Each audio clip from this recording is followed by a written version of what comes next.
નીચેનામાંથી બ્રહ્મો સમાજની સ્થાપના કોના દ્વારા કરવામાં આવી હતી? દયાનંદ સરસ્વતી, રાજા રામમોહન રાય, ઈશ્વરચંદ્ર વિદ્યાસાગર કે કેશવચંદ્ર સેન? શું જવાબ આવે છે? સતી પ્રથા નાબૂદીમાં સૌથી મોટો ફાળો હોય અને બ્રહ્મો સમાજની સ્થાપના કરી હોય કોણ છે? તો કે રાજા રામમોહન રાય છે.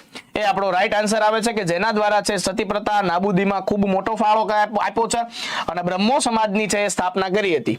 બરોબર. પછી દયાનંદ સરસ્વતી પૂછે ને વિદ્યાર્થી મિત્રો, એને તો આર્ય સમાજની સ્થાપના કરી 1875 આર્ય સમાજ. અને એને એક સૂત્ર આપ્યું હતું વેદો તરફ છે એ પાછા વળો. અને ઈશ્વરચંદ્ર વિદ્યાસાગર છે ને વિદ્યાર્થી મિત્રો, એમણે વિધવા વિવાહનો છે કાયદો લાવ્યા હતા. કોણ હતા? વિધવા વિવાહનો કાયદો છે એ લાવ્યા હતા. ઓકે, તો એટલી વસ્તુ છે એ તમારા માટે યાદ રાખવા જેવી છે. હાલો.